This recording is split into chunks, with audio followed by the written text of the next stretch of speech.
Hello student, हम करेंगे unit 5 अध्याय 8 गुरुत्वाकर्षण का पार्ट 3। इससे पहले हमने इसके ऑब्जेक्टिव प्रश्न, इसके 2 अंक के प्रश्न और इसके दीर्घवृत्तीय प्रश्न किए थे।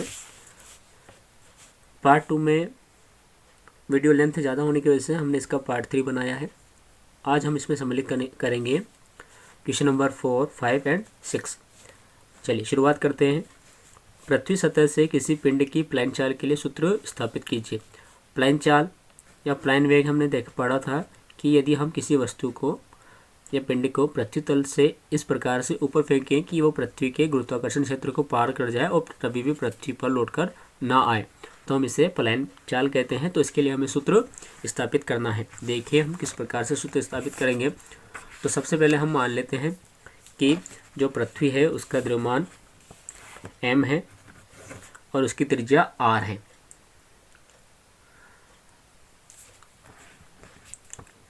और जो पिंड हमने फेंका था उसका द्रव्यमान स्मॉल m है। ये बातें हमें माननी है।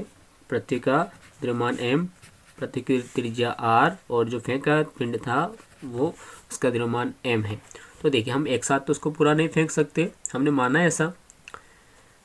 तो हम इसमें छोटी छोटी दूरियों के अनुसार जो कार्य किया है हमने वो निकाल लेंगे। और कार्य निकाल लिया तो इसकी जो गतिज ऊर्जा है उसके साथ इसकी तुलना करके हम प्लाइन वेग का मान, प्लाइन चाल का मान निकाल सकते हैं। तो इस पिंड पर पृथ्वी के कारण जो सबसे पहले आकर्षण बल लगेगा वो हम निकालते हैं। तो ये आकर्षण बल ये लगेगा यहाँ पे Gm/m/r², है ना। लेकिन हमने क्या किया, इस पिंड को माना कि ये पृथ्वी तल से ये x दूरी पर चल गया, तो इसलिए आ जाएगा x²। यदि ये धीरे धीरे दूरी बढ़ती जाती है इसकी, तो हम बोल सकते हैं कि इस पर जो हमने कार्य किया है वो हो जाएगा dw बराबर f/dx। f की वैल्यू ऊपर आई है वो लिख देंगे हम। तो हो जाएगा Gm/m/x²dx। ये यहाँ पे हमें dw यानी कि छोटा सा कार्य मिला। तो संपूर्ण कार्य का मतलब क्या हुआ कि हमने इस पिंड को x बराबर r से लेकर अनंत तक फेंका इस तरह, ताकि वो पृथ्वी के गुरुत्वाकर्षण को पार कर गया। अतः जो कुल कार्य आ गया इसमें वो आ गया w बराबर r से अनंत, और ये पूरा का पूरा मान Gm/m/x²dx। इसको हम पहले की बात सॉल्व कर लेते हैं। Gm बाहर, x² अंदर, तो Gm/m/1 r से अनंत, x की पावर 2 है, ऊपर जाएगी तो -2dx। घातें जोड़ के +1 करना है और जो घात आती है वो बटे में करना है। तो आ जाएगा Gm/m/1, तो x -2 + 1 अपॉन -2 + 1, घात है r और यहाँ अनंत है। घातें जोड़ लेते हैं, घटा लेते हैं, यहाँ -1 बचेगा। तो -1 की वजह से इसका चिन्ह हम बदल के लिख देंगे माइनस का Gm/m/1, और यहाँ -1 बचेगा तो इसे लिख सकते हैं 1/x r से अनंत। पहले उच्च सीमा फिर निम्न सीमा लिखेंगे, तो ये बन जाएगा -Gm/m/1, उच्च सीमा 1/∞, माइनस करके निम्न सीमा 1/r। 1/∞ की जो वैल्यू है वो 0 होती है, तो ये हट गया और यहाँ मिल गया माइनस का Gm/m/1 -1/r। माइनस से माइनस कैंसिल हो गया, तो जो कुल कार्य आया है वो यहाँ है Gm/r, यहाँ पे कुल कार्य आया है। अब यदि हमने माना कि यदि पलायन वेग v है, यदि पलायन वेग या पलायन चाल v है, तो इसकी जो प्रारंभिक गतिज ऊर्जा होगी वो हो जाएगी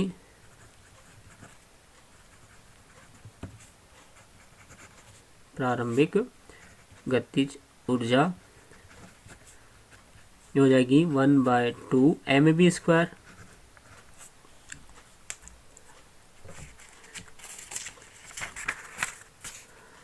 अब पलायन वेग निकालने के लिए हमें इन दोनों को इक्वल रखना पड़ेगा।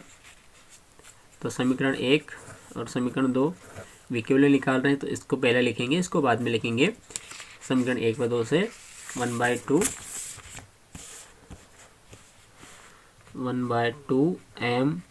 mv² equal to Gm upon r, m से m कट गया, ये 2 उधर चल जाएगा ऊपर, तो ये मिल जाएगा हमें v² equal to 2Gm upon r।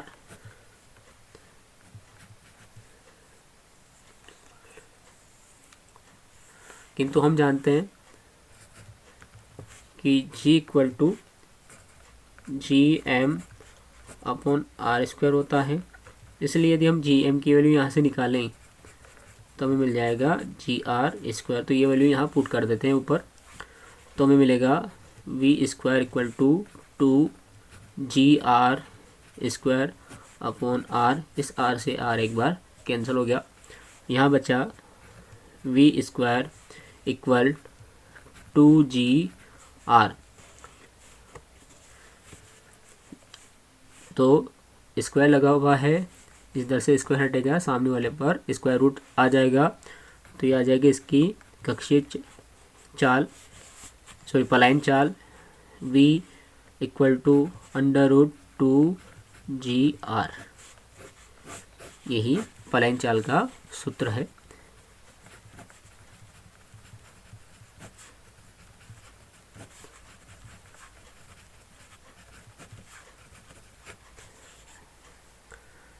अगला प्रश्न देखिए,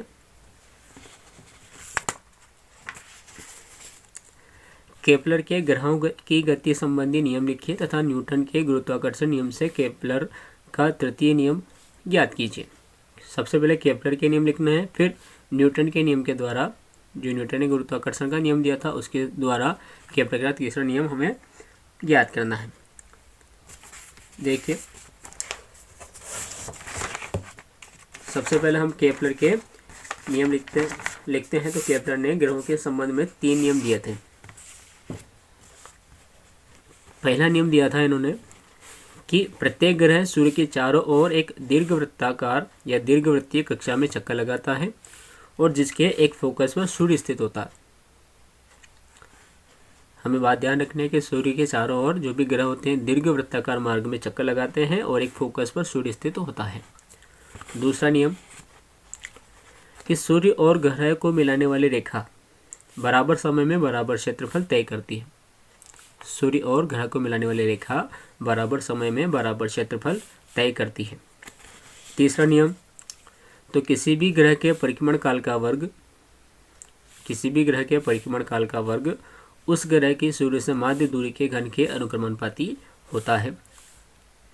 इसके अकॉर्डिंग हम लिख सकते हैं कि t² अनुक्रमणपाती r³ या बोल सकते हैं t² बराबर k r⁻³ k यहाँ एक नियतांक है, t इसका परिक्रमण काल है और r उसकी माध्य दूरी है। ये तो हो गए तीनों नियम। इनके बाद हमें केपलर का तृतीय नियम का निगमन भी करना है। तो हमने माना यहाँ पर कि एक m द्रव्यमान का एक ग्रह है, स्मॉल m द्रव्यमान का एक ग्रह है जो कैपिटल M द्रव्यमान के सूर्य के चारों ओर r त्रिज्या की वृत्तीय कक्षा में रैखिक वेग v से चक्कर लगा रहा है। तो न्यूटन के गुरुत्वाकर्षण नियम से ग्रह पर सूर्य के कारण लगने वाला आकर्षण बल जो हम निकालते हुए आ ही रहे हैं, तो ये बल लग जाएगा इस पे F बराबर GMM अपॉन आर स्क्वायर। चूँकि त्रिज्या स्मॉल मानी है तो यहाँ आर स्क्वायर आ जाएगा स्मॉल। इक्वेशन नंबर 1 हो जाएगी। उसके बाद देखिए, अब ये जो बल आया है यही बल ग्रहवर्ती मार्ग में गति प्रदान करने के लिए आवश्यक अभिकेंद्री बल भी प्रदान करता है। तो आवश्यक अभिकेंद्री बल का सूत्र होता है m²/r। तो यही प्रदान करता है, इसीलिए इन दोनों को हम बराबर लिखेंगे। तो हमें मिल जाएगा GMM अपॉन आर स्क्वायर बराबर mv² अपॉन आर। यहाँ m से m और r से एक r कैंसिल हो गया। जो बचा है वो लिखेंगे। तो यहाँ बचा है GM upon are equal v²। तो यहाँ से हम v² का मान पता चला कि v² आया है GM अपॉन आर।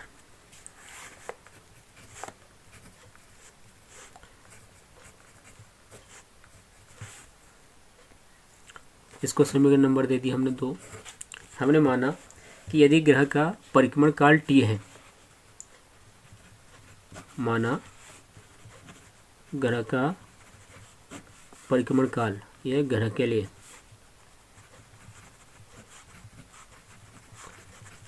तो जो इसकी कक्षीय चाल आएगी, तो ग्रह की कक्षीय चाल वो आ जाएगी v बराबर, चाल का सूत्र होता है दूरी बटा समय। तो दूरी होती है वृत्त की परिधि यानी कि 2πr, और समय यानी कि परिक्रमण काल यानी कि t। इस v की वैल्यू हम रख दिया समीकरण 2 में। v का मान समीकरण 2 में रखने पर तो हमें मिलेगा v का स्क्वायर करना है यानी कि 2πr अपॉन t का whole square equal to GM upon r। Solve करते हैं, यहाँ तक स्क्वायर करना है तो हो जाएगा 2π यानी कि 4π square r square upon t square equal to GM upon r। हमें t स्क्वायर के बराबर मान लाना था, तो क्रॉस मल्टीप्लिकेशन करते हैं यहाँ।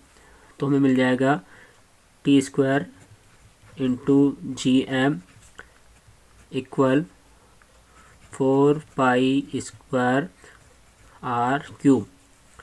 GM इसके अपोन में चल जाएगा, तो ये हो गया t square equal to 4π square upon GM r³। यहाँ देखिए 4 का कुछ फिक्स मान होता है, फिक्स होता है मतलब पाई फिक्स मान होता है गुरुत्वाकर्षण, जी का मान फिक्स होता है, पृथ्वी का द्रव्यमान फिक्स होता है, लेकिन त्रिज्या ग्रह के सापेक्ष में बढ़ती जाती है। जैसे सूर्य के पास का ग्रह है तो उसकी त्रिज्या कम है, सूर्य से दूर का ग्रह उसकी त्रिज्या ज़्यादा है। तो हम बोल सकते हैं कि यह एक नियतांक है, t एक नियतांक है।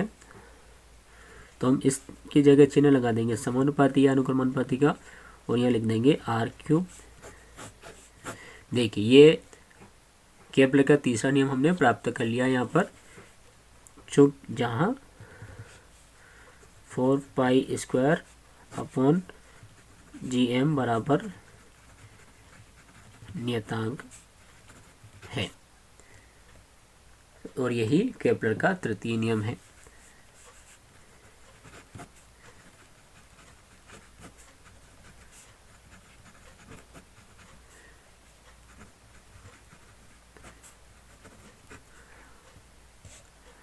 अगला प्रश्न देखिए, इस यूनिट का लास्ट क्वेश्चन कि पृथ्वी सतह से ऊंचाई पर लाने तथा गहराई पर जाने पर गुरुत्वीय त्वरण जी के मान में परिवर्तन के लिए सूत्र स्थापित कीजिए।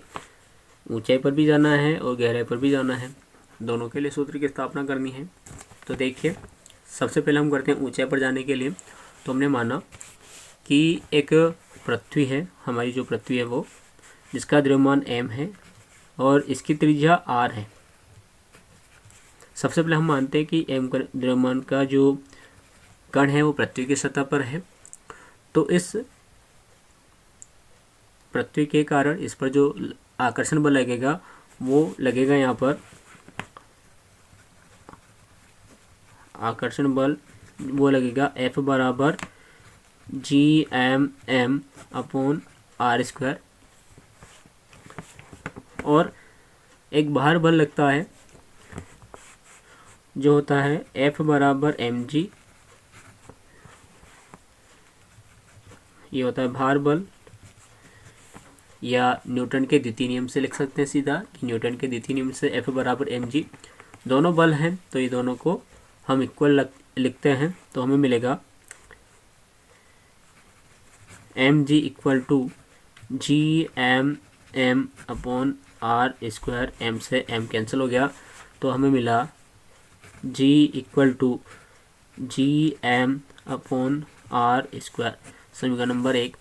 ये पृथ्वी पर गुरुत्वीय बल है, गुरुत्वीय त्वरण है। अब हमने क्या किया, इस वस्तु यानी कि जो पिंड था इसको उठाया और यहाँ h ऊंचाई पर इसको ले गए। अब चूंकि पृथ्वी की त्रिज्या r थी और h ऊंचाई पर हम ले गए, तो इसकी जो कुल दूरी है वो हो जाएगी r प्लस h। कुल दूरी हो जाएगी r प्लस h। तो सेम अकॉर्डिंग इसके अनुसार ही हमें करना है। तो h ऊंचाई पर ले जाने के बाद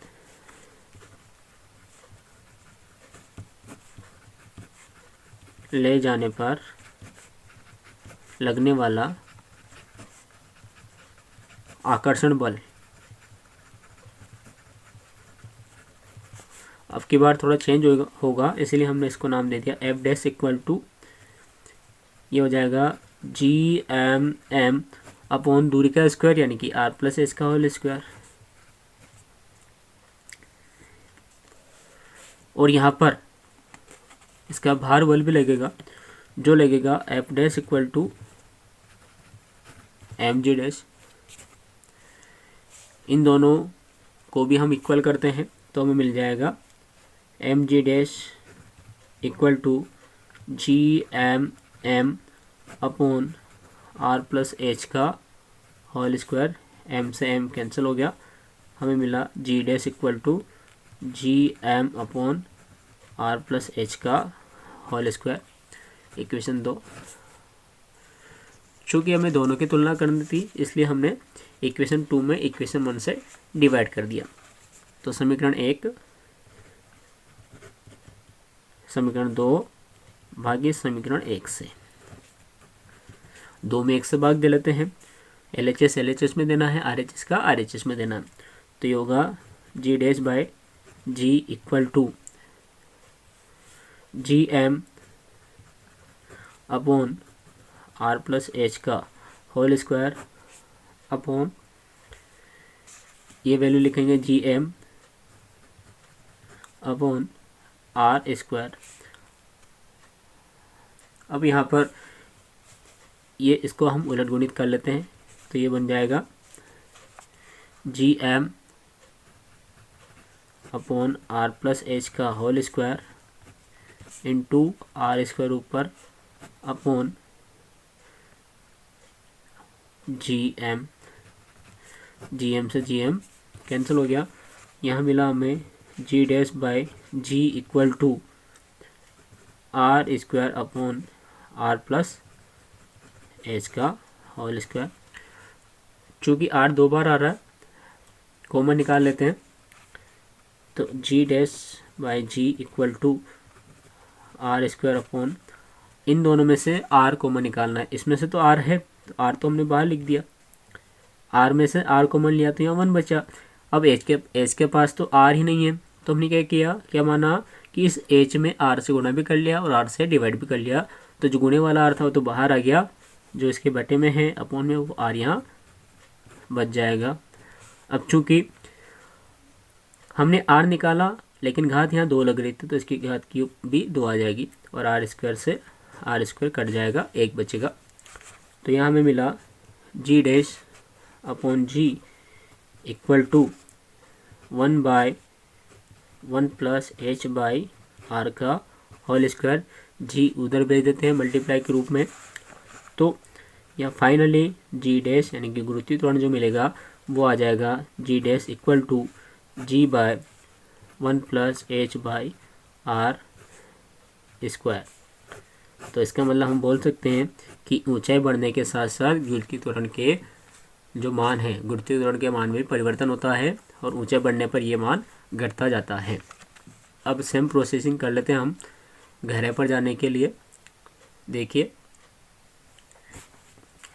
यहाँ भी हमने माना गहराई में जाने के लिए कि माना कि एम द्रव्यमान की पृथ्वी है जिसकी त्रिज्या आर है। हमने इसके सतह पर कोई एक एम द्रव्यमान का कण रखा था। अब इस एम द्रव्यमान का जो पिंड यहाँ रखा था तो उस पर सबसे पहले आकर्षण बल लगा। तो वो आकर्षण बल जो लगा वो लगा F बराबर G/m/r²। और इसी पर जो भार बल लगा वो लगा हमें F बराबर mg, चूँकि पहले भी किया है। अब हम इन दोनों को इक्वल कर देते हैं, सेम पहले वाली प्रोसेस है। तो ये हो जाएगा mg equal to Gm/m/r²।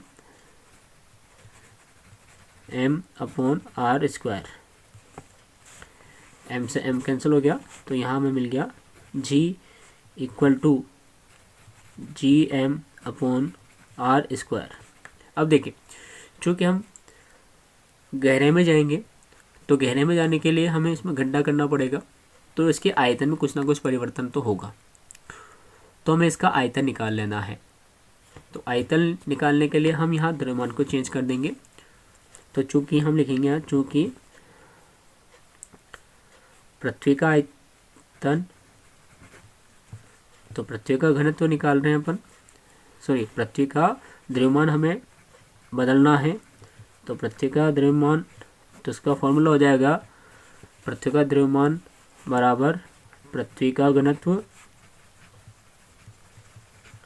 Into इसका आयतन, पृथ्वी का आयतन।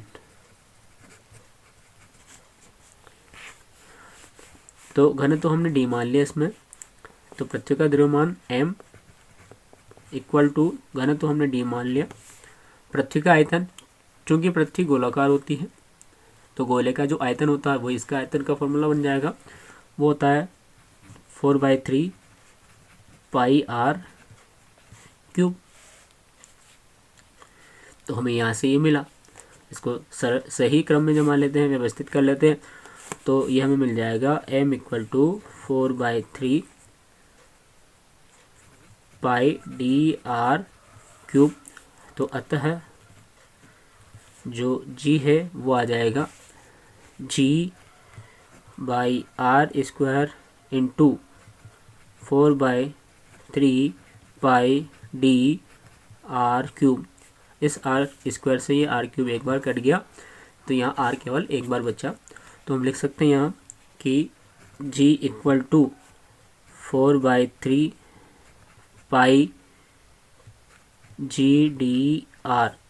इसको हमने दे देंगे equation number 1, 4/3 pi GdR, equation first.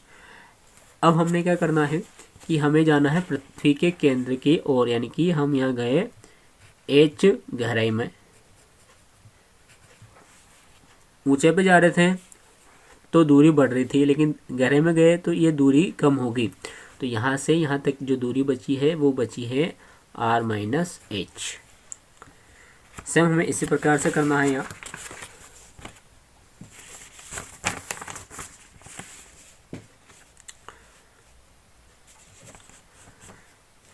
दूरी चेंज है तो जो आकर्षण बल लगा है गहराई में वो हम निकालेंगे।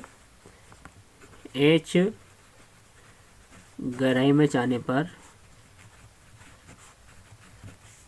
आकर्षण बल, तो ये लगा F बराबर Gm/m/r - h का होल स्क्वायर।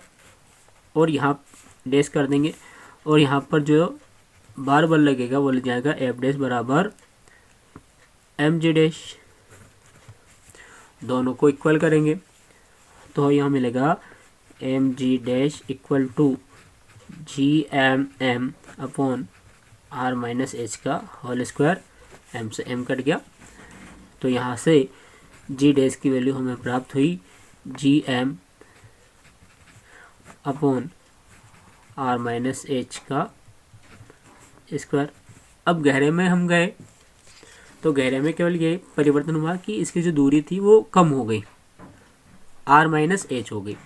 तो अतः यहाँ भी हम इस एम की जगह मान बदलेंगे तो मान केवल ये बदलाएगा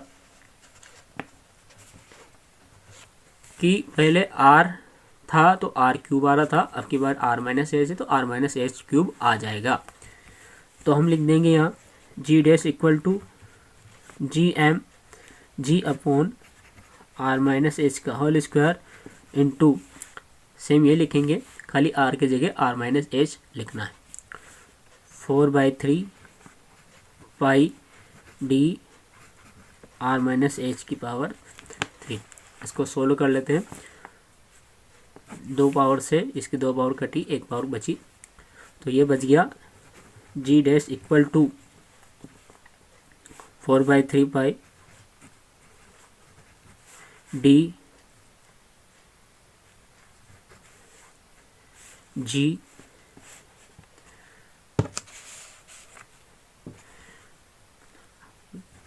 सभी मल्टीप्लाई में है, आगे पीछे बदल जाएंगे तो कोई फर्क नहीं पड़ेगा। डी जी और ये आर माइनस एच, इसको दे दी हमने इक्वेशन नंबर 2। चूँकि हमें इन दोनों का कंपैरिजन करना था तो हम यहाँ पर समीकरण 2 में समीकरण 1 से डिवाइड कर देंगे।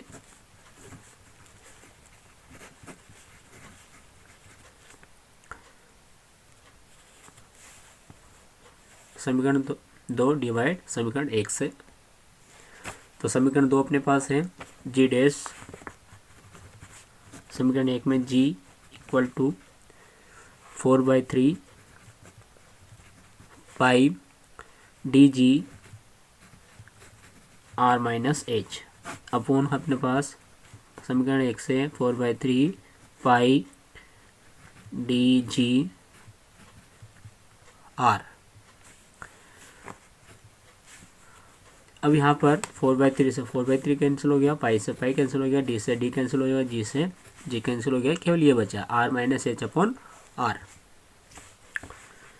लिखेंगे G dash by G equal to R minus H upon R. LCM अलग अलग ले लेते हैं यहाँ तो ये बन गया G dash by G equal to R minus R R by R minus H by R. R से आर कैंसिल हो गया, 1 बचा तो हम लिख सकते हैं यहाँ से G dash by G equal to 1 minus H by R. इस जी को उधर भेज देंगे तो यह मिल जाएगा हमें G dash equal to G bracket में 1 माइनस एच बाई आर। ये ऊंचाई पर, ये गहराई पर जाने पर गुरुत्वीय त्वरण के मान में परिवर्तन है। तो यहाँ से भी हमें देखने से पता चला कि जैसे जैसे हम पृथ्वी के केंद्र की ओर बढ़ेंगे गुरुत्वीय त्वरण का मान परिवर्तित होता जाएगा और यह मान हमेशा घटता जाता है और पृथ्वी के केंद्र पर जाने पर यह गुरुत्वीय त्वरण का मान 0 हो जाता है। और यदि पृथ्वी तल से हम अनंत ऊंचाई पर भी चल जाते हैं तो इसका मान 0 हो जाता है।